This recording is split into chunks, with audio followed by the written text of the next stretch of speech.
చేసింది. మీరు ఎలా ఉన్నారు అని టైప్ చేసింది. కొన్ని సెకండ్లు చూసింది, తర్వాత డిలీట్ చేసింది. మళ్ళీ టైప్ చేసింది, సంజయ్ గారు అని. ఆమె మళ్ళీ ఆగింది, మళ్ళీ డిలీట్ చేసింది.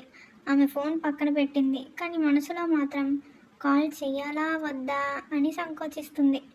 ఆమె కళ్ళు మూసుకుంది. మరోవైపు సంజయ్ తన గదిలో ఫోన్ చేతిలో పట్టుకున్నాడు. అతను కూడా ఆలోచిస్తున్నాడు, అన్వితకి మెసేజ్ చెయ్యాలా వద్దా అని. అతను టైప్ చేయలేదు, అతను కేవలం ఫోన్ చూస్తున్నాడు. తర్వాత తండ్రి వీడియో గుర్తొచ్చింది. అతని గుండె మళ్ళీ భారమైంది.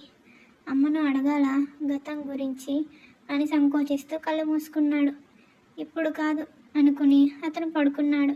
ఆలోచనలు ఆగలేదు. అన్విత, తండ్రి, గతం అన్నీ కలిసిపోయాయి. అలా ఆలోచిస్తూ అతను నిద్రపోయాడు.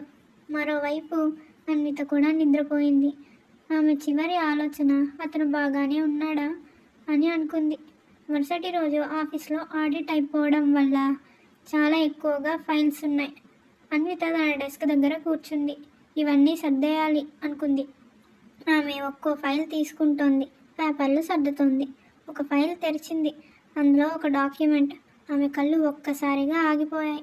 పేరు సంజయ్ అని ఉంది. ఆమె ముఖంలో షాక్. ఇది ఏమిటి అనుకుంది.